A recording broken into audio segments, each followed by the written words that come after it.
अच्छे दिन आएंगे। सबका साथ सबका विकास ने भारत का सर्वनाश कर दिया, विनाश कर दिया। वो आदत अपनी बदल रहे हैं, संभल रहे हैं, सुधर रहे हैं, मगर निगाहें ये कह रही हैं कमीनेपन में कमी नहीं है।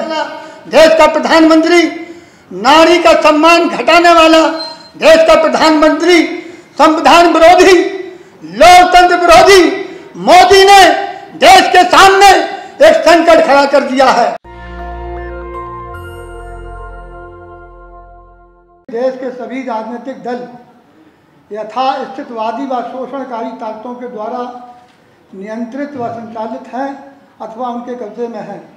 परिणाम स्वरूप शोषण व गैर बराबरी पर आधारित मानवता विरोधी सामाजिक व्यवस्था आज़ादी के 75 वर्ष बाद भी बरकरार है, जबकि संविधान के अनुच्छेद 38 में स्पष्ट रूप से सरकार को समता, स्वतंत्रता, बंधुत्व व न्याय पर आधारित सामाजिक व्यवस्था करने का निर्देश दिया गया है।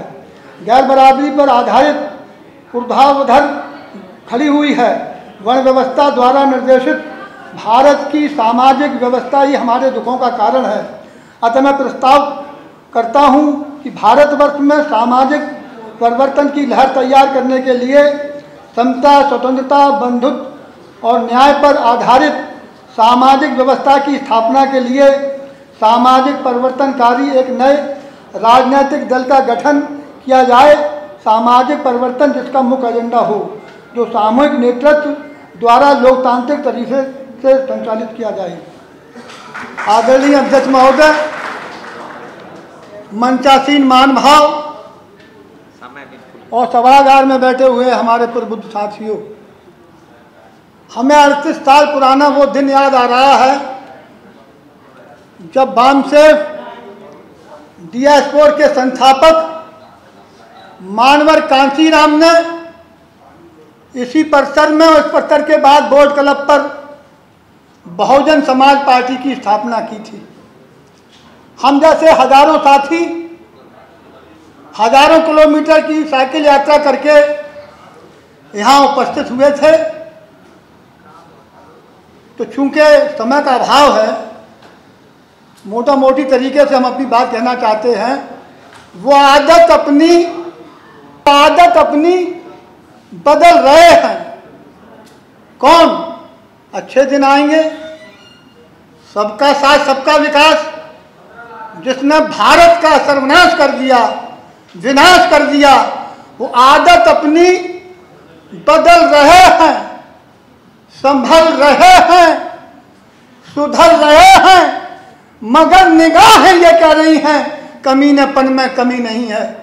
भारतीय संविधान के ऊपर कुठाराघात करने वाला देश का प्रधानमंत्री, सामाजिक संरचना को विखंडित करने वाला देश का प्रधानमंत्री, नारी का सम्मान घटाने वाला देश का प्रधानमंत्री, संविधान विरोधी, लोकतंत्र विरोधी मोदी ने देश के सामने एक संकट खड़ा कर दिया है।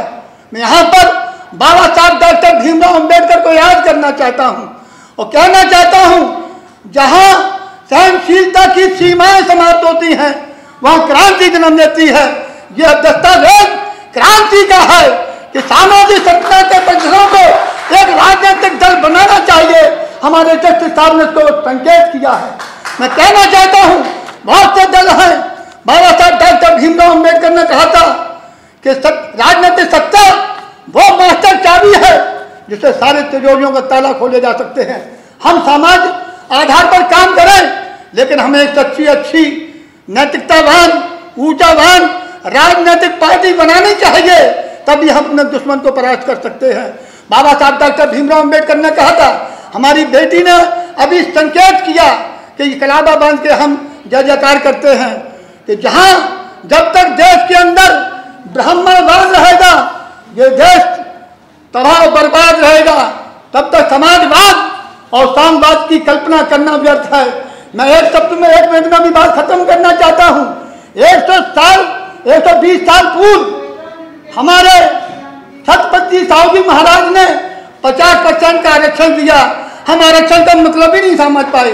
इतने लोग बैठे हुए हैं, किसी ने उस आरक्षण पर चर्चा नहीं की।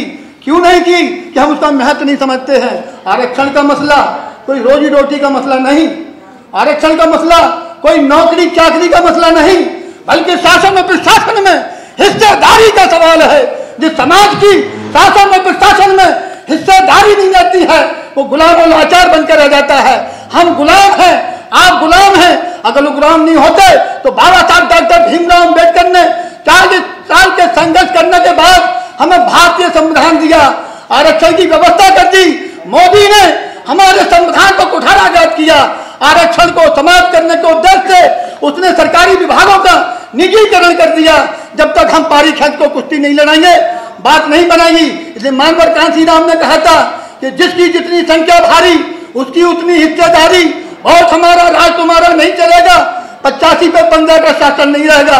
भाई मेरे दद्दू प्रसाद, मैं आपसे अनुरोध करता हूँ, बारंबार अनुरोध करता हूँ, 5 साल अनुरोध करते हुए हो गया है। अगर आज चूक गए, आज कोई निर्णय न लिया गया तो आने वाले कल में ये ब्राह्मणवादी शक्तियां और मजबूत हो जाएंगी, क्योंकि हमारे जो अपने दल हैं उनकी लड़ने की क्षमता क्षीण हो चुकी है, उनका मनोबल टूट चुका है। नई ऊर्जा के साथ आइए, अपनी पार्टी का गठन कीजिए और सरिया जैसे लोगों का आशीर्वाद लीजिए, हम कामयाब होंगे। इन शब्दों के साथ मैं अपनी वाणी को विराम देना चाहता हूँ, और वो ये है कि धरा बेच देंगे, गगन बेच देंगे, कलम के पुजारी अगर सो गए तो तथाकथित ये वतन के पुजारी वतन बेच देंगे। अपनी वाणी को विराम देता हूँ। जय भीम, जय भारत, खुदा हाफिज। नेशनल दस्तक की आपसे गुजारिश है कि अगर इसको बचाना चाहते हैं तो नेशनल दस्तक को सब्सक्राइब करने के लिए रेड कलर के सब्सक्राइब बटन को दबाएं, फिर बेल आइकन की घंटी दबाएं। नेशनल दस्तक को बचाने के लिए बहुत जरूरी है कि हर खबर को शेयर करें, लाइक करें, कमेंट जरूर करें।